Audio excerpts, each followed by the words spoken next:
We're at the intersection. I'm glad you're here. Oh, I'm fired up for tonight's episode. And by the way, just in case some people question, are we live? We are live. I'm going to show you sort of proof of life here that we are live. Here is my live. I am watching questions. My producer is watching questions. We're going to make this happen on the fly. No high wire act with no net. Here we go. All right, look. Certain things got me. See, you can tell. There I am right there. There's certain things that have come to my attention that I need to curate for you and explain, and you and I work through this together as an audience.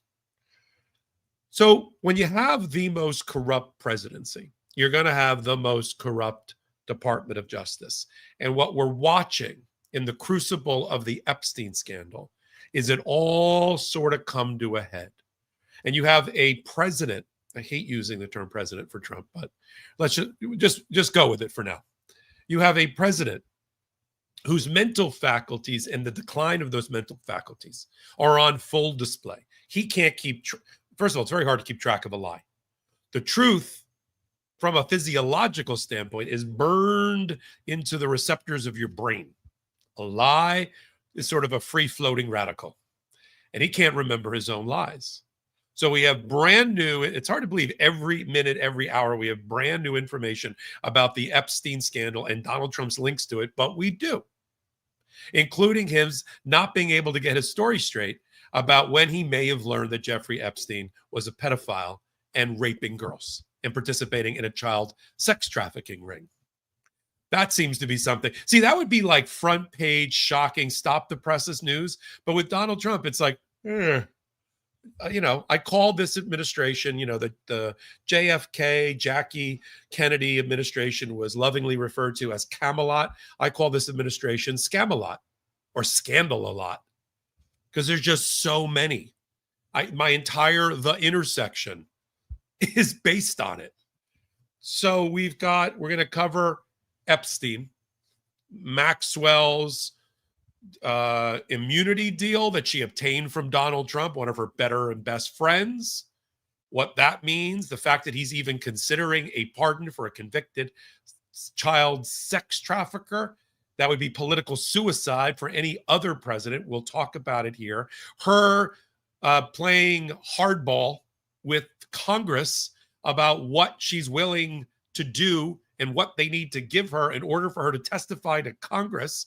And she's pissing off Congress people along the way. And then the real bombshell, as I came on the air tonight, was Donald Trump not getting a story straight about when the falling out between Epstein and him happened. We were always told from the evidence, which wasn't a bad story for Trump. It got worse today. The not so bad story is that they had a falling out over a business transaction of about $40 million in Palm Beach over a piece of land they were both bidding on.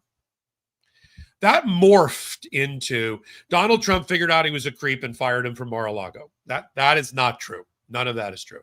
And now Donald Trump has stepped into it with his own, shall we say, Freudian slip and said that the reason he fired Epstein is because he poached Virginia Giuffre, who committed suicide in April as victim number one, at least the most notorious victim of Epstein, that he poached her from the spa at Mar-a-Lago. So wait a minute, you're pissed off that an underage or 17-year-old girl that worked at your spa got poached and abused and sex abused by Epstein? That's your new defense? Because I've always said his original argument made no sense. He barred him from Mar-a-Lago because he thought he was a creep. So I said, so he knew that this guy had a dark side that was preying on girls and didn't report him to the authorities? That's pretty terrible. But now it just got worse. And who made it worse? Donald J. Trump. The only one that's keeping this scandal alive with the bellows and the embers is Donald Trump. Because it's a lie. He can't keep track of the lie. He's making everybody in his Department of Justice go along with the lie, and they can't keep track of the lie. And Maxwell and her lawyer just want a pardon. So they'll say and do anything at any moment. including dragging in the United States Supreme Court. I want to talk a lot more about it. I also got to talk about all things related to the Department of Justice and people trying to get other jobs. Habba apparently trying to get her U.S. Attorney of New Jersey job, but what they have to go through in order to get her in that position has already been challenged by motion practice, as I predicted, by criminal defendant lawyers who are saying, how can you prosecute me? How can you indict me? How can you do a trial against me next week when you're not even properly appointed as the U.S. Attorney of the District of New Jersey? And wait till you hear about the new filing that happened today, where Alina Haba filed a brief to try to convince a judge not to start dismissing indictments with her name on it, where she recognizes that a Senate-approved U.S. attorney is better than her.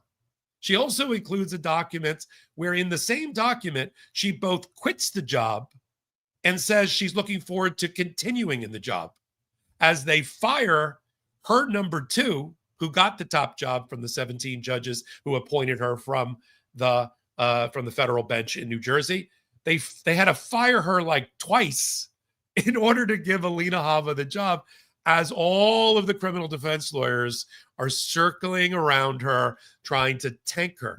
Now, there's another play here for Donald Trump that I'll discuss, has to do with judges. And as I'm talking about judges, I will talk about Amil Boie and whistleblower number 3. The Democrats should figure out a way to scuttle Thursday's confirmation hearing on the full Senate floor for Amil Boie. Because the longer we go, it's like Tiger Woods when he denied having any extramarital relationships outside of his marriage. And then every day there were like 5 people that came forward and said they had sex with him. Same thing's happening here with Amil Boie. Every day we get a new whistleblower. 2 say he told them to go tell judges to go F themselves and lie to federal judges. 1 just came forward today and said that he lied in his Senate confirmation hearing 2 weeks ago about the dismissal of the Eric Adams, the mayor of New York's indictment. I think we just keep this running. Why do we have to vote on him on Thursday? I mean, the Dems may not have the votes to stop the confirmation. I think that's pretty clear. But they may have some procedural tricks up their sleeves. We'll talk more about that as well. As I came on the air today, we have this stunning report. I'm just going to touch on it for a second, about the Trump administration being so depraved and so anti-women and so misogynistic that they're willing to destroy and burn $10 million worth of contraceptives that are in a warehouse in Brussels that would have been distributed to women in need around the world under humanitarian aid paid for by the United States. They would rather spend several $100,000 of your taxpayer dollars to destroy the contraception rather than piss off a couple of MAGA. That is the administration. That is part of the report card and scorecard as we move into the midterms. Don't forget it. We won't let you forget it, I assure you. And then we've been running on the Midas Touch Network especially to remind everybody what the human tragedy and toll is of Donald Trump's immigration and deportation and removal process. When you chase human beings through the streets, when you chase them through churches and schools and factories and farms, when you embolden ICE with bounties and bonuses to abuse other human beings, bad things are going to happen. Now we're seeing children in chains. We're seeing children in handcuffs. We're seeing people being held in vans without air conditioning for hours at a time, being held in federal detention centers without any appropriate I'm not even talking about Alligator Alcatraz, just regular old detention centers in Maryland where now senators have to do sit-ins because people are being abused in federal detention centers. Is this the America that you, I don't mean necessarily my audience, but that the people of America by a slim majority voted for? You may have voted for Donald Trump, but this is what you voted for? This is your America? The Purge? I thought that was a movie. I didn't realize it was a documentary. And so those things are all on the periphery of the most corrupt presidency in our history and the most corrupt Department of Justice. I did a whole hot take about how corrupt this Department of Justice is, who've lost any shred of integrity and dignity or honesty in front of federal judges is completely lost for this Department of Justice. We'll have to wait until, there's a Democratic president in 2028 and we control a couple of chambers of Congress in order to restore the dignity of the Department of Justice. Say what you want about Merrick Garland. He may have been as slow as molasses. He may not have moved as quickly. He might have been a little flat-footed and a little slow on the draw, but he wasn't corrupt. He didn't get up every morning and brush his teeth like Pam Bondi and Amil Boie and Todd Blanch and think how to F the country in order to support their fearless leader and their former client. And they didn't act, and nobody in the Department of Justice acted like Joe Biden's personal lawyers. I want to talk about tariffs as and the bullshit. Can I say that late night? The late night hosts are all getting fired. I don't think I will. Not on Midas Touch. They know what they get. They know what they got in me. They were like, "Can we just give Popok a show on Tuesdays? Just here, have a show. Just take it." They're like, "All right, I'll take it." The BS about tariffs. You've got this big announcement, this victory lap over the EU. Oh, they folded under the weight of art of the deal of Donald Trump. They're going to invest $1 billion in America, and they're going to pay a 15% tax. When you look at it now, the EU president ate Donald Trump for lunch because she traded a unenforceable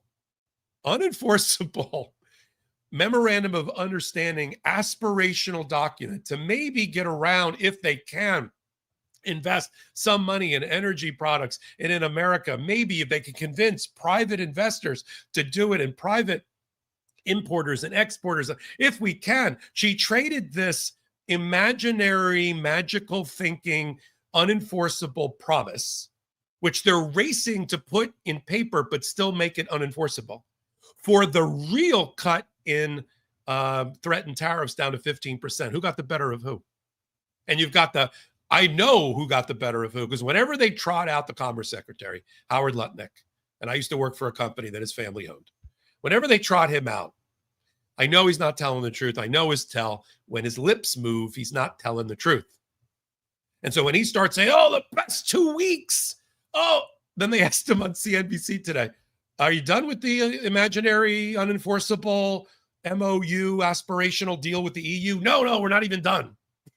So you're not even done with the thing that's not enforceable. And why is it? I'll get to it in a minute, why it's not enforceable, why it's imaginary, and why the EU got the better of Donald Trump once again. And then I want to talk about grifts in plain sight again. We got 2 examples. Remember the Qatar plane for $400 million? Yeah, it's on its way. And Donald Trump is so sure that it's a bribe that he made sure, here's his tell, he made sure in the contract between Qatar and the United States that they said it was definitely not a bribe. When you hear somebody tell you it's definitely not about the money, it's about the money. When they tell you it's not a bribe, I wasn't thinking it was a bribe, but now I'm certainly thinking it's a bribe. And the fact that the Qatari government was more ethical than the United States because they wanted to include in the agreement language that said the plane would always stay with the U.S. Air Force. It would always stay with the U.S. Air Force. And you know who cut that out? Donald Trump. Because it's not going to stay with the U.S. Air Force, because it's going after a year of hundreds of millions of dollars of wasted renovations for a plane, while the real Air Force One is still being built by Boeing for several $billion and hasn't yet been delivered. So we're going to have like 4 Air Force Ones at one point. This Air Force One is going to fly away literally to the Trump Presidential Library. And he got us as taxpayers to pay for the expenses while he took the profit.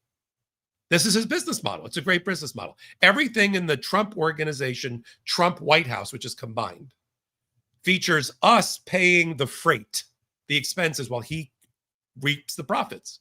Whether it's his cryptocurrency business that he promotes from the White House with the seal of the president in front of it, Or now he just went to Scotland to do a ribbon cutting for a golf course at Turnberry that he owns, named after his mother. Oh, yeah, he held a couple of meetings, by the way. And he had on his official presidential lineup, he had listed him playing golf. and he said, and his total comment in this obvious private moment was that it's a great golf course, one of the best I've ever played. And now you and I have just spent $50 to $100 million for Donald Trump to go visit his golf course for a PGA event. This is the brazen grift. This is why we've got to return the House to the Democrats so they can open up their investigations. Now, look, I know the polling looks bad because we're out of power. The Democrats are out of power. So 36% of Americans trust the Democrats with the government. It's hard when you're out of power, you know? But we'll be back in power soon, and need to be in order to restore checks and balance, because once we're in power again, the Democrats have power, then the proper investigations can be opened. Everybody that I'll talk about tonight should be impeached. Donald Trump, Alina Haba, Todd Blanch, Amil Boie, you name it. Everybody in the administration. It'd just be a long Congo line of impeachments. And we will get that, along with other things that help the American people around their kitchen table. Because if we just do impeachments for the remaining 2 years, we're not going to get the president reelected. I mean, the Democratic president elected. So there's work to do as well for the American people. But that's important from a checks and balance standpoint. All right, so now that I've sort of laid it all out, and then I'm going to try to answer some of your questions as well, because we all like to do that. Let's start with what I think you want to hear about, which is the almost minute by minute reporting that we're doing on the Midas Touch Network about the Epstein scandal.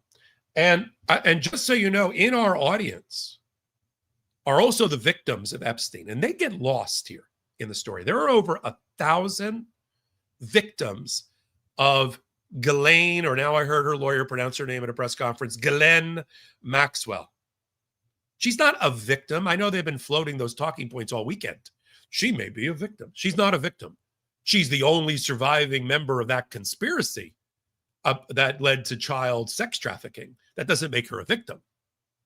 Just because the other guy died somehow while awaiting trial, that does not make you a victim.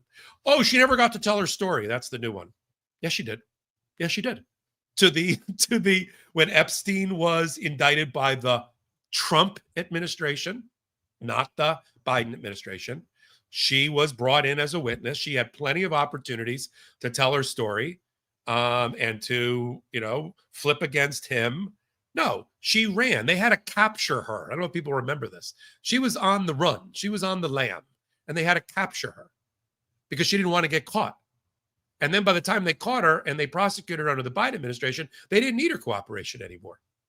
Because this wasn't about, yes, the powerful men who abused these girls should be brought to justice. Can we all agree to that? A Democrat, that's not a Democrat or Republican thing. That's a moral, humane, thing, and which I'm in favor of. So I'm not in favor of any cover-up whatsoever. But the whataboutism that drives this discussion for MAGA, well, Trump might have also participated, but what about Bill? What about this? And then we could play this all day long. This is like the banjo players in Deliverance. I could do this trick all night. What about Bill Clinton? What about Alan Dershowitz? Sorry, he was accused by Virginia Joffrey also. What about this one? What about that one? We could do this all day long. But where does that get us? We're talking about the moral depravity and the cracked character of the person that occupies the Oval Office. Because if he had nothing to hide, the Midas Touch Network wouldn't have to talk about this every hour, every day. It would, right? The fuel line would be cut because they would have done what everybody wanted them to do. Release the truckload, and I mean the truckload of evidence the Epstein files represent. Do that, regardless of whose names are in it. Put it up on a website. Put it up on a website. We'll all take a look at it together. Do that, okay? You don't need to pardon a convicted child sex trafficker. How disgusting that you're even considering it.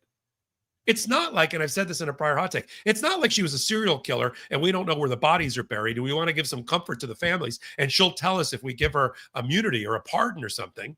That's not what she's doing. She's trying to save her ass, and so is Donald Trump. And so she's got a lawyer that was probably brought in by Alan Dershowitz because they went together to Harvard and they were buddies. And then he comes in and he's friends with Todd Blanch, who's Donald Trump's personal criminal defense lawyer, a lawyer masquerading as the number 2 member of the Department of Justice. And they all get together. Oh, I'm going to go talk to her. Donald Trump allows immunity to be given to her. Why does she need immunity? She's serving a 20-year sentence. Nothing says I'm guilty like I need immunity. Right? Donald Trump used to say, you got to take the 5th. You must be guilty, until he took the 5th 600 times in his fraud case. And just to kind of bring this forward, we talked about Trump being pissed off about a 17-year-old being poached from Mar-a-Lago as the reason he broke up with Jeffrey Epstein, as if that helps him. I don't think that helped him. That's one. 2, now she's so emboldened by having met with Todd Blanch, who went in there without a proper prosecutor next to him that knew the case. Let me explain this. Todd Blanch does not know the Maxwell Epstein case. There's a truckload of evidence, but he doesn't want to know it. He buried his head in the sand. He fired the prosecutor for Ghislaine Maxwell 3 weeks earlier. I think that was part of the conspiracy. James Comey's daughter gets fired. She's the only one with her team that know the case. You don't bring her in to do the interview? How about if she lies? Like she says, well, you know that blank blank was on the island, and then she can turn to her team and their laptops. No, he wasn't. And that's a lie. But he doesn't want to know if she's lying. He just wants to run interference and get 100 names down on a client list that she develops, not named Donald Trump. Well, one is named Donald Trump, and then the other 99 aren't. And then the media, can go chase the 99, the whataboutism, and we ignore Donald Trump's involvement in all of it. And sometimes it's not the crime, it's the cover-up. I don't have evidence, other than I've heard some rumors. I don't have evidence that Donald Trump participated in illegal sexual conduct, but I have eyes. I can see that there's some sort of cover-up going on. Who is he protecting? And there's reporting that insiders have said that Donald Trump is worried that there was, I don't know, he used some crazy word like tomfoolery or something. Like, we're talking about raping girls. There was some tomfoolery with you and Epstein? That sounds worse. And he thinks by setting all of these fires and all of these full court press distractions that we won't hold him accountable. I'll sue Rupert Murdoch in the Wall Street Journal. He's 95 years old. I'll ask for a fast deposition, which he just did down in Miami. You better watch it, because they're going to ask for a fast deposition of you. And I just read the new filing about Murdoch, and it looks to me like Donald Trump admitted in his papers that he didn't have the grounds to file the suit in the first place. Well, Rupert Murdoch's got all the evidence, and I don't have the evidence. Well, you don't have the evidence. How'd you file the case?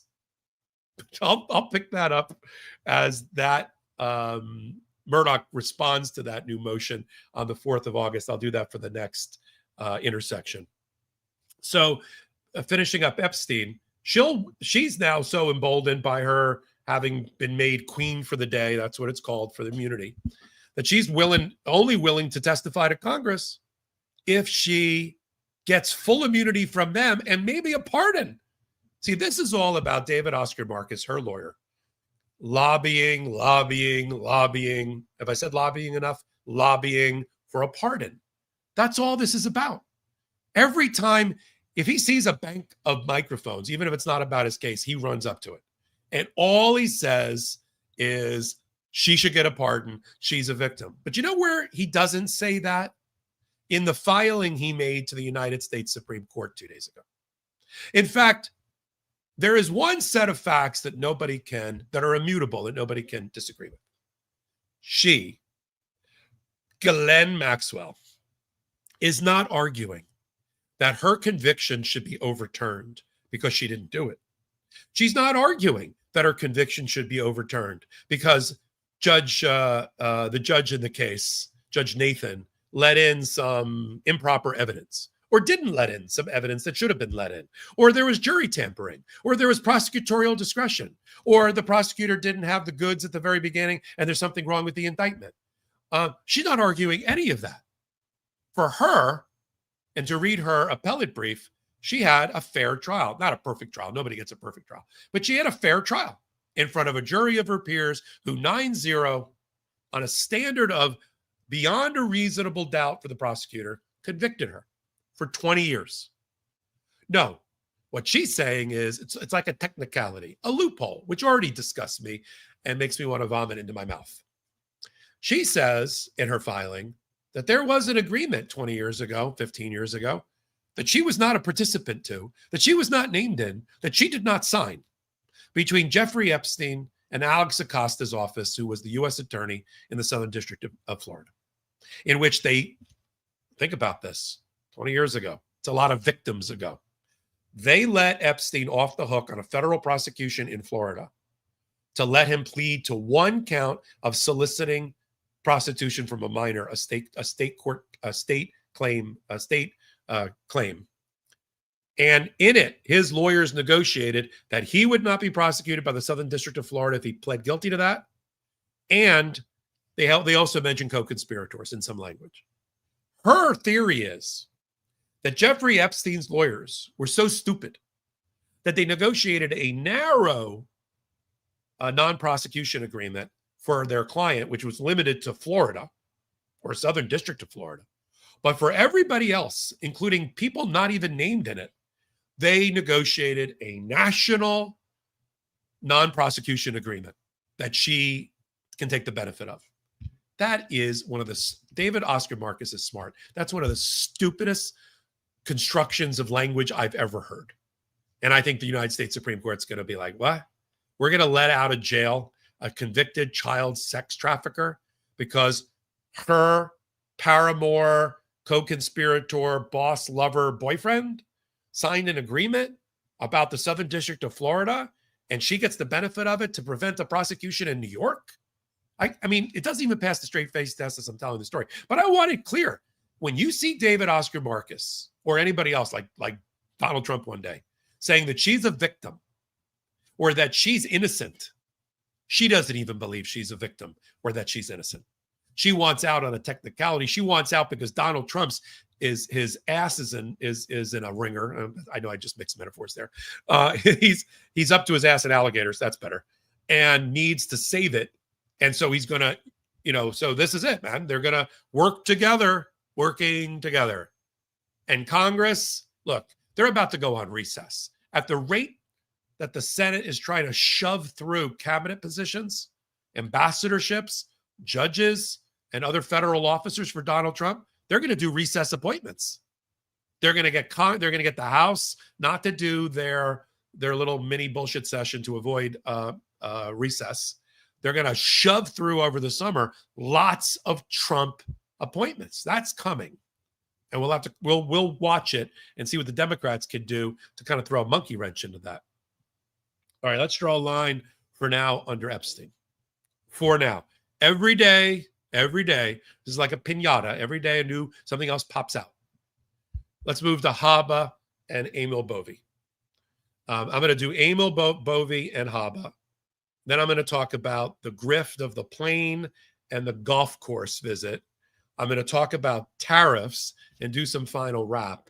But first, we got to pay the bills. Yeah, that's how it works. So there's a number of ways to support what we do here on the Midas Touch Network and this show, Intersection. Let's start with the Intersection. We're doing great because of you. And from the bottom of my heart, honestly, I'm overwhelmed with the support that this audience, which came from nowhere 6 months ago to where we are now, 400,000 views a week and on the podcast. To keep us going, to kind of send love our way, you go over to the audio version. We're on podcast under the Intersection. Download that, listen to that, leave a 5-star review, all that great stuff. That's part of the algorithm. It's how this works. And then you send this clip and you invite people to come join us and help grow this audience on YouTube. That's the Intersection. Then, of course, we've got the thing that is, I think I'm known for, my full-time job, is I'm the curator, editor-in-chief, whatever you want to call it, for the Legal AF YouTube channel. So Legal AF, there it is. Legal AF YouTube channel. We're crossing 750,000 this week of subscribers in less than a year, over 200 million views, 12 different contributors. If you like what I'm doing here on The Intersection, I think you're going to love what we're doing with the Midas Touch Network over on Legal AF. So it's Legal AF MTN, representing our relationship with the Midas Touch Network and the brothers. Come over there. We've got a Legal AF Substack that we're continuing to develop. We post all of the filings, all of the orders, all of the analysis. I do a morning AF on there. We're going to start adding, here's an announcement, write this down. We're going to start adding live feeds, live interviews. My first one's going to be Friday with Katie Fang. Yes, close friend of mine. Even before we were podcasters and we were YouTubers and on mainstream media, we were just lawyers in Miami and we were friends. And this is how life and serendipity work. We're coming back together Friday for a live there as well. And then why don't we go? We've got some amazing sponsors. Let's take our commercial break. We'll come right back and we'll get into the Habba Bove tariffs round out for The Intersection. I'm officially obsessed. This is my Lola blanket. And I'm telling you, it's not just a blanket, it's a full-on experience. The first time I wrapped myself in this thing, I audibly said, oh my God. It's insanely soft, like next level soft. And the design, it actually looks good thrown over my couch. Total upgrade. I'm a blanket person, no shame in that. After a long day, I wind down with the show, and now with this blanket. Mine's the large, and it's perfect, but the extra large, massive, like bring a friend massive. Lola blankets are machine washable, vegan, and somehow they don't pill or shed. No joke. I've already thought about replacing all my other blankets with Lola. They've seriously ruined other blankets for me. For a limited time, our listeners get 35% off at lolablankets.com with code LEGALAF at checkout. That's lolablankets.com. Code LEGALAF for 35% off your entire order. And don't forget, after you buy, tell them we sent you. Wrap yourself in luxury with Lola Blankets. You know, sometimes covering the political and legal news cycle feels like chasing a laser pointer. Chaotic, relentless, and sometimes exhausting. And just like my cat, the news can go from napping to total mayhem in a split second. But when the headlines get too wild, there's one guaranteed comfort. Curling up on the couch with my cat and knowing she's eating like the queen she is, thanks to Smalls. This podcast is sponsored by Smalls. If you're a listener of this show, you know that Chanel cannot live without Smalls. Last night, I fed her the turkey recipe, her absolute favorite. And let me tell you, it was gone in 30 seconds flat. Smalls cat food is protein-packed, made with preservative-free ingredients you'd find in your fridge, and delivered right to your door. That's why Cats.com named Smalls their best overall cat food, and I totally get it. Since switching, my cat's coat is softer, her energy is more balanced, and no joke, her litter box doesn't make me gag anymore. Still skeptical? Forbes ranked Smalls the best overall cat food, and BuzzFeed said, my cats went completely ballistic for this stuff. What are you waiting for? Give your cat the food they deserve for a limited time only. Because you're a Legal AF listener, you can get 60% off your first Smalls order plus free shipping by using my code LEGALAF. That's 60% off when you head to smalls.com and use promo code LEGALAF. Again, that's promo code LEGALAF for 60% off your first order plus free shipping at smalls.com. You are back on The Intersection with Michael Popok. All right, let's get to Habba and Bove. Habba's the only person that I know that wrote a letter that says, I'm quitting my job and I look forward to continuing in my job. Yes, that was an exhibit to the back of a opposition brief that she was forced to file in New Jersey. Well, the Middle District of Pennsylvania, because all 17 federal judges in New Jersey are against her and appointed somebody else, Desiree Lee Grace. She goes by Lee Grace, a career prosecutor, in order to take over the job of acting interim U.S. attorney for New Jersey when Donald Trump couldn't get and won't be able to get Habba through Senate confirmation. Once he knew he didn't have the votes and the senators from New Jersey weren't going to give them the blue slip, as they say, he, quote unquote, pulled her nomination. He thought he did it. You know, he's always too smart by half. I'm going to pull it now, and then I got a day, and then I'm going to reappoint her as special attorney, and I'm also going to appoint her as her own assistant, and then I'm going to elevate her from assistant to, are you following this? To U.S. attorney. This is what he has to do to get his office wife the job. Why do you want the time out for a minute? Why do you want this job if this is what it takes, this abuse of power, unconstitutional, this game of Twister in order to get you the job. It's ridiculous. If you can't get the job the honest way, you should say, put me into another position. Although, be careful what you ask for, because I have a fear about her and being a judge. I'll share with you in a minute. So they do all that. And this poor woman, a Republican, who was Desiree Lee Grace, who took the job for less than 24 hours because she was fired by the Trump administration. But I give her a lot of credit for the courage to say there is a statute that allows for the federal judges to appoint a new acting interim until Donald Trump can get his act together and appoint a proper person who can get through a confirmation hearing. That's what this is all about. See, what's supposed to happen is that when you can't get one of your right-wing MAGA too far to the right extreme candidate, or if you're a Democrat the other way, you pick a more balanced person that's well respected by both parties because you want them to be an independent U.S. attorney or judge or whatever it is. And then, this is my fantasy from 30 years ago, then the states people that make up the Senate come together and applaud, and you get confirmed 99-1. See, that's what used to happen before partisan politics, mainly led by the Republicans, took over. Now everything's a dogfight. Now we've got to take the most MAGA extreme candidates and parachute them into blue states, right? Just to piss off the governors and the citizens of that state and the rest of it. Like Jersey, bright blue. Alina Haba, Nevada, purpley blue. Let's put a person who would never be able to get confirmed. Let's appoint them in Nevada. Let's do the same, and there's a reason the U.S. attorneys usually get appointed is because they kind of fit with the people of that state. They're respected lawyers. I just interviewed, you can come up on Legal AF today. I have a 2-part interview with Senator Doug Jones, formerly a blue senator, Alabama, if you can believe it. It's hard to believe he was a Democratic senator from Alabama, and also a U.S. attorney who prosecuted some very, very high-profile cases. And we talked about the U.S. attorney selection process and why it's become so partisan and so strident, and why we are discredited as Americans because of it, and our justice system is. So, as expected, I said it last week, criminal defense lawyers are like, if she's not legit, everything that she does is void. We call it void ab initio, void at the start. So maybe the indictment is. So they filed a motion. One particular drug case defendant filed a motion. Side note, the lawyer representing the criminal defendant has his office in the Trump building at 40 Wall Street in New York, which I thought was ironic, and filed it in New Jersey. But because every one of the 17 judges voted against Alina Haba, they all got recused and disqualified from considering the motion to dismiss the indictment and stop the trial because of Alina Haba's unconstitutional appointment. So it gets, what happens then, Popok? One of the questions. What happens then is the chief judge for the circuit court, the appellate court above your district court, in this case, the third, where Amil Boie is about to go in a minute, appoints another judge who doesn't have a conflict from somewhere outside of New Jersey, but within the third. So we go to Pennsylvania, and Pennsylvania middle district judge gets the case. He's almost sitting by designation as if he were in New Jersey, but he's considering the motion. He's already stopped the trial. There was a trial that was about to begin. He's like, yeah, that trial's not happening. Now, the most interesting thing for me is the self-revelation.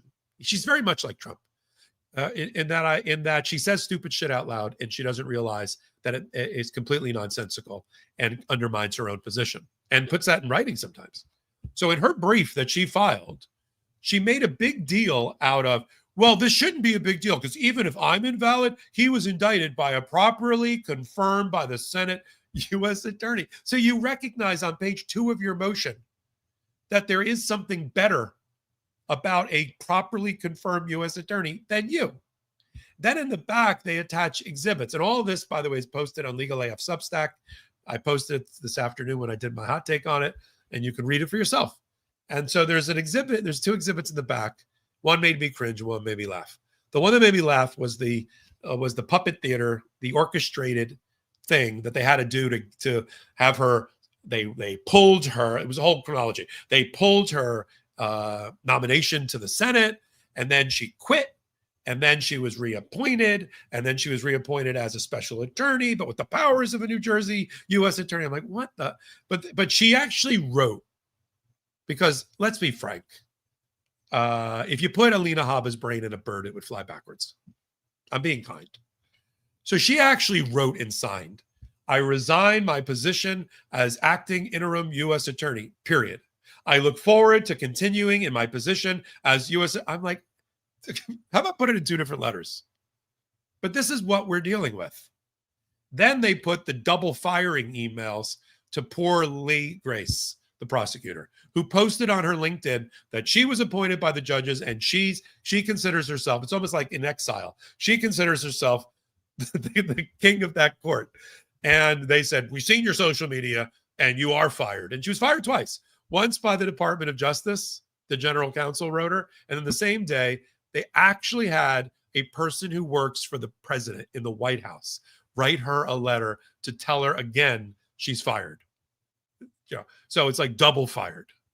And this is the support to the judge that Alina Haba can be your own assistant and also be the U.S. attorney. I think this is a close call. There's some case law out there that suggests that, you know, the U.S. attorneys acting under her, the assistant U.S. attorneys, I'm not sure there are many left, still take their authority through the attorney general in Washington, but they're giving her a run for her money. And it's not the only one. And that's not the only suit. As I said to Senator Jones today, he and I were kibitzing about this. Where's the lawsuit? I think they're just waiting. I think you're just waiting for the chips to land and the dust to clear. Where is the lawsuit by ACLU, Democracy Forward, Attorneys General, whatever public interest group, to attack her being improperly appointed in violation of the Constitution and statutes? Where is that? It's coming. Trust me, it's coming. But the downside of all this is that Donald Trump decides to have her fail up and tries to do a federal judge position for her. And what I talked about with the senator today, Senator Jones, is how does that work? There's a reason, and most people missed it, but Doug didn't.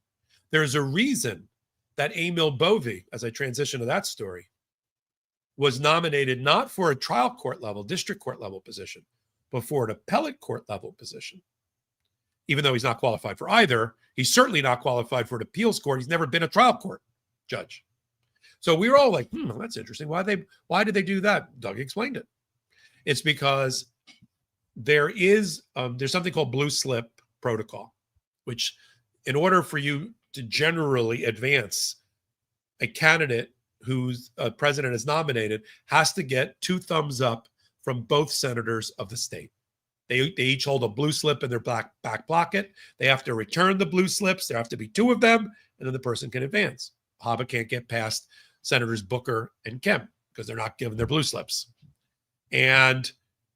But for judges, while the blue slip protocol applies for district court judges, apparently that protocol got breached by the Democrats and then, of course, by Grassley and others of the Republicans, and it does not apply to appellate court judges, which is obscene, because if the person's not qualified for the lower court, but they're only being offered the better job, the higher job because of the blue slip protocol issue, that's obscene.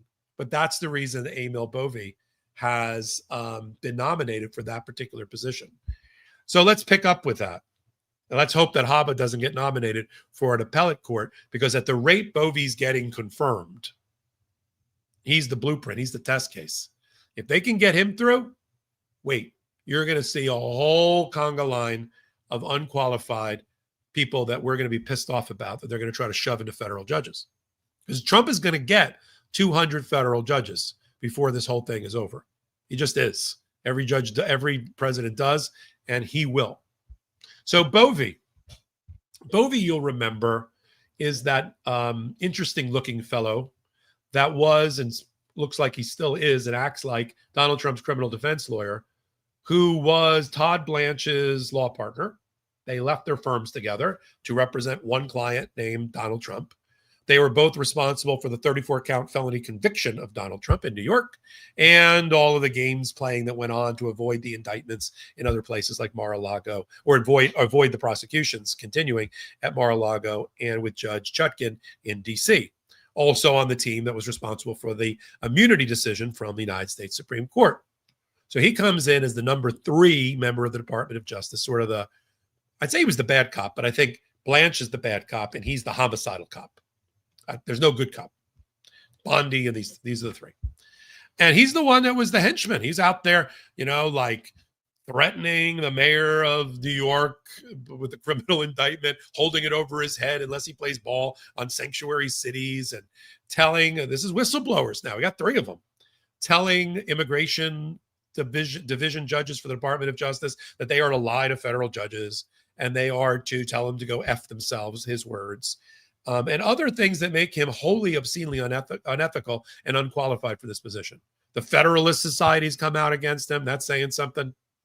And he just gives that, he comes on with that hangdog, literally hangdog look, and all shucks, I can't believe I'm here. Just a small town boy. I'm like, is this like a Journey song? Are you just reading lyrics from 1980s songs? Or are you trying to be honest with the American people in your confirmation process? But the Republicans and the MAGA have all closed ranks. Department of Justice is literally lobbying to have Amil Boie become a judge. If you think that's unsettling, that the Department of Justice is trying to put a DOJ person because they want him to, what does that tell you about his independence or lack thereof? I mean, you've got Todd Blanch writing editorial pieces for Fox promoting Amil Boie. He's the most impeccably credentialed, principled person I've ever known. Then you must not know a lot of people if that's your best friend and you think he's the most principled person around. And why are you lobbying for him? Why is Pam Bondi and Blanch sitting behind him in the confirmation hearings? Is this the DOJ seat on the Third Circuit? And I can write, if he gets confirmed, I can write his opinions for him. You think he's going to oppose the Trump administration or the Department of Justice or anything that they do? You can write it now. That's the problem. So the Democrats have got to figure out a way on Thursday to throw a monkey wrench into this and evaluate these whistleblowers. The problem is the debate. There's the whistleblower. The debate part has been closed off because they have invoked what's called cloture, C-L-O-T-U-R-E, meaning there's going to be almost no debate on the Senate floor. Doesn't mean Cory Booker can't get back up and do a filibuster. Senator Booker, calling Senator Booker. It's like Batman. Let's put up a signal. Somebody's got to do something. But at the end of the day, he's going to get confirmed. I don't want him to, but he's going to get confirmed. Could he get impeached? Sure. But he's going to get confirmed. And that's the story about, Amil Boie that we're going to keep a close eye on in the new reporting that just came out about him. I'm going to talk about planes and grifts and golf and all that and tariffs. I do want to mention one thing, though, because a lot of times people in the audience ask, with all the information you give us, and we learn on Mine is Dutch and Legal AF, what can we do about it locally? What can we do about it, Popok? Well, I'm leading by example. I got asked, and I was honored. I'm going to be speaking at a town hall. Yeah, one of those in Miami. There it is, in Coral Gables at 300 DeSoto Boulevard at the Coral Gables Congregational Church. Do your job. This one's called State of Emergency Town Hall, 7:00 Eastern Time, Thursday. If you're in the area, sign up, show up, turn out. I don't know if any of the Republican elected officials are going to show up for this, and it may just be the Dems taking over with them in abstention, but it's important. It's something that I was asked to do, and I said yes in a heartbeat. And it's an example, and we're going to be talking about immigration and the lack of dignity in the immigration policies, and things have to change, and voter registration and redistricting that's going on in most red states, trying to take away seats from Democrats. So that's just one example. I want to kind of put that, do a little shout out to the organizers of that particular event this Thursday. All right, let's return to grifts. I'm going to take a swig of water. You can do the same at home. All right, live TV, everybody. So, Qatar. All right, so Donald Trump accepts a bribe, a gift, a grift from Qatar, the Qataris. $400 million plane we don't need. And Donald Trump knows we don't need it because he authorized Boeing to build us a couple of planes in his first term that we're still waiting for. It's over budget, but we've already spent $3 billion of taxpayer dollars. Shouldn't we just wait for those to be delivered? Shouldn't we? And Donald Trump doesn't want to wait because he's not really waiting on an Air Force One. He's waiting on something he can take with him when he leaves office. So we are buying him his birthday present, I guess is what I'm trying to say. And it's not free. Oh, it's free. It's free. It's not free. Because to turn that 10 or 15-year-old plane into a working Air Force One for a president, bomb-proof, communications, electrical, making sure there's no listening devices inside of it. You don't think the Qataris could put listening devices inside of a plane? Come on. The Israelis bugged us for years. and so we had a whole embassy we had to tear down because it was bugged by our allies. Okay? All right. So they got to do all that. It's hundreds of millions of dollars and at least 1 to 2 years away from being done. And if you hear 100 million, it's 500 million. And if you hear a year, it's 2 years. So now we're 2.5 years into his administration. A year and a half, we're after the midterms. We're a year and a half until he leaves. And now he's got an Air Force One. At the same time, we get 2 others delivered by Boeing because he doesn't care about those because he wants to fly away with this one to his quote unquote presidential library. So there's 2 things that just came out new. One, we get information about the memorandum of understanding between the Qataris and U.S. Air Force signed by Pete Hegseth and the language that was included and excluded. And we find out that the Qataris wanted a provision that it was going to stay with America, and Trump struck it out. Does that tell you everything you need to know? Sure, there's a paragraph where the 2 parties to the transaction say nothing here should be construed as a foreign corrupt practice or a bribe. I hadn't thought about that. Now I see it exactly as being a foreign corrupt practice or a bribe. Remember that Donald Trump effectively shuttered the Foreign Corrupt Practices Act. He allows bribery as a business model throughout the world. And he got rid of the Department of Justice division that deals with foreign corrupt practices. So of course he'd take a plane. When he left the White House the first time, he left with millions of dollars of gifts he didn't register because they were his, mine. Remember, along with the Mar-a-Lago file, same thing. So he's got that, and that's being delivered soon. And a Freedom of Information Act case has been filed against the State Department, the Department of Defense, to get a copy of the agreement. Where's the agreement? Why is it secret? Why is it hidden? When Hegseth was grilled by Jack Reed, a senator, several months ago, their strategy is not to prepare anybody for this kind of testimony. So he doesn't know. It's implausible deniability, I call it. How much is it going to cost? I don't really know. When is it going to be delivered? Well, it's a state secret. Is there a contract about it? Well, if there was, I couldn't tell you. This was his interview, his interrogation, and his answers to it. We can't trust. This is not suffice it to say, it's not a transparent presidency about anything. And so there's a new lawsuit that's been filed against it over the memo that I'm describing right now is what that headline is referring to. And then if you thought that grift in plain sight bribery scandal was one thing, and I've already told you about how he used the office of the presidency to sell hundreds of millions of dollars of his meme cryptocurrency at a Virginia dinner. I mean, hundreds of millions of dollars, like approaching $500 million with the presidential seal on his lectern while he was welcoming people. Now he spends at least $10 to $20 million of taxpayer dollars to go to his golf course at Turnberry in Scotland, where they hate him. Did I mention they hate him? Where they hate him, and spent a considerable amount of time when they weren't turning their back on him, asking him about the Epstein scandal. So he thought, oh, this is a great idea. I'll go to Scotland. I won't have to be asked any questions about Epstein. Nope, that's not going to happen. So he goes there to open up a new golf course where a PGA Tour event is being held. It's named after his mother. Which makes sense, right? He buried his ex-wife at one golf course, names another one after his mother. Maybe she's buried there. I don't know. And so he's there at that, which should be totally not on the taxpayer dime. He put in a couple of meetings to go ramble for 90 minutes with Starmer from the UK and his wife, who looked very not happy to be there and very hard, where he started talking about, including also in front of the European Union president, windmills, and you should do something about your immigration problem in the UK. And he's, he can't run one country. Why he thinks he can run 27 or 150 other countries, Harvard University, all public education and hospitals, and he can't even run his own. He can't run a bath. He can't run the government. Just like butt out of other people's sovereign decisions about their windmills and their immigration policy.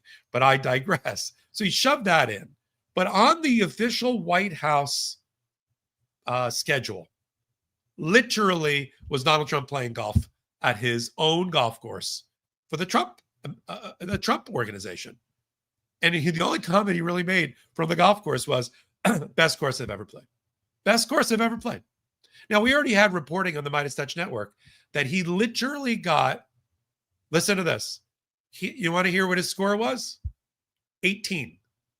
He shot an 18 on an 18-hole golf course. Some people might be thinking, that sounds like he got a hole-in-one on every hole, which is impossible. He did, because we paid money for Secret Service or wherever they were to every time he hit a ball, they pushed it or moved it and dropped it in the hole. And then he moved on to the next hole. So we paid for him to card an 18. I think it was a 19, because there was one where he actually got a hole-in-one, and then it was a hole. Anyway, so that's going on. And just to put a fine line under it, by the time this administration is over, he will have blown through $400 million of taxpayer dollars playing golf. $400 million, while he cuts trillions from Social Security, Medicare, Medicaid, student loans, disability, and the rest. Remember that. Scorecard, body of work, report card for the Republicans at the midterms and beyond. Because you've seen what they do when they got complete power. As Lord Acton once said, power corrupts, and absolute power corrupts absolutely. And that's all we've been watching for the last, it's hard to believe, 6 months. Sounds like I'm talking about an administration 3 years in. This is 6 months. So let me turn finally to tariffs, because a lot of people get crestfallen if Trump gets any success. I'm not wishing ill on the economy. I'm not trying to blow up the economy. Like, yeah, it'd be great for the Dems. That's not this network. If you were looking for that, this is not that kind of show or that kind of network. However, we are going to call it out when we see it. And what we're seeing with this administration is they take victory laps on things that are imaginary, magical thinking, and didn't really happen, and hope that the media moves on from the story. I'll give you an example to lead into the tariffs. The bombing in Iran, right? Day 1 through 15. All Donald Trump and the people around him could say is, we destroyed completely the nuclear capacity of Iran, sending it back to the Stone Ages. It'll be decades before they recover. And anybody that challenges that is not a patriot. Remember that? That kind of summed up the first 10, 12 days. And then stories started dribbling out. Maybe they were only set back a month. Maybe we didn't get the nuclear stockpile and the rest. And now you draw a line under it. And even the Israelis, who are the ones that wanted us to bomb, have said that 2 out of the 3 locations were not sufficiently damaged to set them back at all. That we only destroyed at best 1. Right? Where's that on the front page of any paper or media outlet other than Legal AF, the intersection and Midas Touch? Where? Nowhere. Nowhere. Which brings us to tariffs. Big announcement over the weekend, right? Big announcement. There's going to be a $1 billion investment by Europe. Donald Trump ate their lunch. They're going to pay a 15% tariff, and victory lap. Cue the fireworks. And then a day went by. And the EU, made up of 27 countries, and the thousands of businesses, private businesses that are not controlled by the governments of those 27 countries started to weigh in financial newspapers. And what the takeaway now is Donald Trump got his ass handed to him. And so did the Commerce Secretary. So he loved to promote the look at the photo of me shaking her hand on the deal maker. I ate her lunch. And then he cues Viktor Orban from Hungary, his propagandist, to say, oh, he was a master and she was a student and a pupil. Wrong. She traded an aspirational at best, unenforceable, non-contractual memorandum of understanding that they haven't even signed or finished in return for lowering tariffs from the threatened 30 or 40% down to 15%. And it'll probably go lower than that. So she traded the imaginary for the real, sort of like Jack and the Beanstalk, right? It was like, right? It was like, I just thought of that. It was like Jack and the magic beans. She had the magic beans and then she got whatever, a real cow in return. So what am I talking about? There's two major components of the big EU announcement. A $500 billion commitment by the EU to buy American energy products, oil, gas, liquid petroleum, all that. Okay, that sounds interesting. And a $600 billion, millions. These are millions. $600 million investment in America, like overall. There's a major problem with that. The European, the camera can come back to me. Thank you. The European Union doesn't control private business, doesn't control oil brokers or gas brokers who move on a market decision-making, not on a order of fiat by a government that doesn't control them. They buy oil and gas and supply contracts and long-term contracts based on market prices, not based on a commitment and a handshake from the president of the European Union. So if America is selling low, super low, and it's lower than anything else out there, then they'll buy it. But that's not the commitment from Donald Trump. And the European Union couldn't buy enough of this to match the numbers that are in the deal. It would mean they'd have to reconfigure the entirety of their energy flow, turn away from Russia and other countries that they get their energy from, and buy almost the entirety of the American energy supply.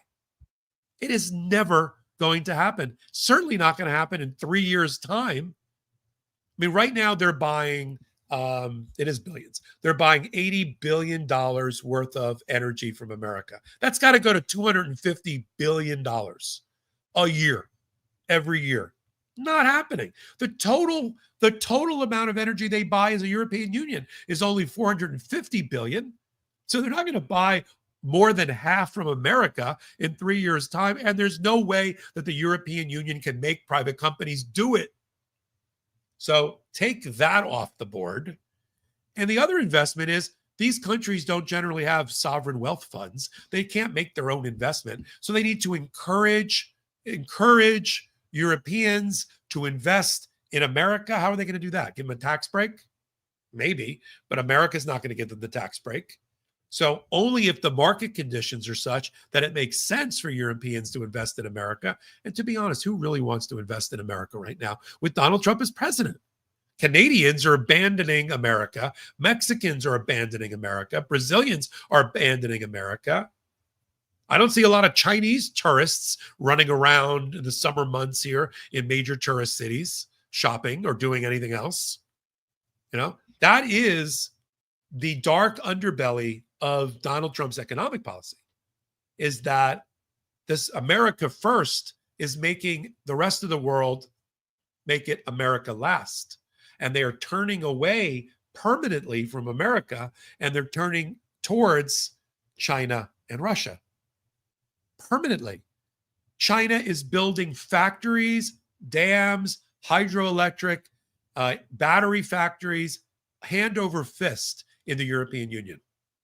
Portugal, Spain, France, Germany, you name it. Chinese built infrastructure and factories and jobs that go along with it. While we pull back and cut our State Department, cut our humanitarian funding, cut our investment overseas because we're going into protectionist mode like this is the 1930s. And you know what followed the protectionist mode of the 1930s? Something called the Great, and it starts with a D, and it's not Donald, the Great Depression. That's why you don't. And that's when our economy was 1/4 of the size as it is now, and our population. We need open borders to take our goods and services. We make more and provide more goods and services dollar amount wise than any other country. We need open markets. So when you hear the victory lap, right now there's not one binding, enforceable trade deal that's been signed by this administration since the April announcement of the tariffs. Not one. Not one. And yet they go on morning talk shows and CNBC and financial channels bragging about accomplishments that they haven't made, while the Fed, which is keeping a close eye on all things related to the economy with their 3 buildings and their analysts, are saying, yeah, we don't like some of the stuff that's going on in America right now. Job report doesn't look great. Consumer prices are up. We haven't yet gotten the tariffs baked into the pricing yet. And we hear a sputtering in the engine of the American economy. Donald Trump doesn't hear it because he's so focused on being a tariff warrior that he doesn't care about what happens to the American at the gas pump, the supermarket, paying bills, at the hospitals and doctors and the rest. Doesn't care. And nobody in administration does too. Name one person that you think's got a heart in the administration that cares about the American people. Go ahead, leave it in comments. Name one for me. RFK Jr., Make America Healthy Again? That guy? Name one. So I'm doing every morning on Legal AF, the YouTube channel, a morning sort of financial markets, Wall Street, intersection of the politics hot take. I worked on Wall Street for a period of time. So I that's sort of my lead off every day, including tomorrow. If you come over to Legal AF, the YouTube channel, you'll find at, I think our first video is up at 8 a.m. Eastern time. So we've reached the end of the intersection. Number of ways to support us. People always ask. Subscribe to the Midas Touch Network. Subscribe to the Legal AF YouTube channel. Subscribe to our Substack. Subscribe to these are all free, by the way. This is no outside investors. You see what happens when you have outside investors or corporate parents. You get censorship, you get fired. We don't have that problem. We just have we need people to support us problem. We need to stay on the air with love from our audience problem. But this is all the ways to do it. We've got no paywall. It's just hit the button. I get hundreds of thousands of views for my video. If 10% of that group would just hit the subscribe button, we'd be rolling in clover, as my grandmother would say. It takes a second. I understand. It's a busy day, but it does help. If you want to see our channel there the next morning, that is one way to do it. And then finally, I haven't talked about it yet, but I will right now. I formed a firm. It's called the Popok firm. We talked about it a lot at Midas about people asking me to help. It wasn't really at a firm or a practice where I could do that. And I put together the Popok firm, which is also in collaboration with an amazing group of plaintiffs' lawyers who handle catastrophic injury, medical malpractice, car accident, Uber, Lyft type injuries, sexual assault, very kind of high-end things, turn your life upside down things, or people in your life that's happened to, and you need a reliable lawyer that knows what they're doing and that can get you the justice that you deserve. So we set up the Popok firm. I'll give you but one example. Early on, when we first started the firm, one of the Legal AF audience is a close relative of somebody, a flight attendant who died on the American Airlines crash with the Black Hawk helicopter 8 days into the administration. And we are representing that entire family in front of, with a lot of new information coming out, putting tremendous liability right squarely on the back of the administration and the government. And so that's an example of a case. We handle other cases as well, but I wanted to give you that example. So if you want to reach out, it's easy for a case evaluation. One of two ways. You either go to my 1-800 number, 1-877-POPOK-AF. Maybe we can put it back up here. 1-877-POPOC-AF. There it is. Or the website, the Popok Firm, you see the spelling.com.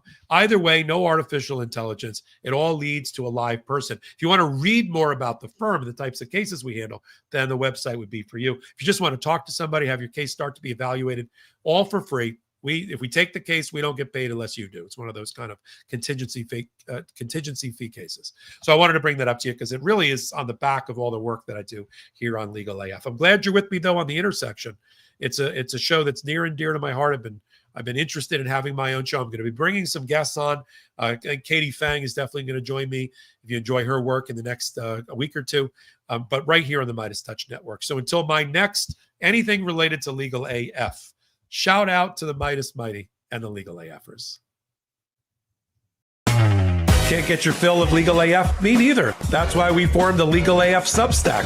Every time we mention something in a hot take, whether it's a court filing or a oral argument, come over to the Substack. You'll find the court filing and the oral argument there, including a daily roundup that I do called, wait for it, Morning AF. What else? All the other contributors from Legal AF are there as well. We got some new reporting. We got interviews. We got ad-free versions of the podcast and hot takes. Where? Legal AF on Substack. Come over now to free subscribe.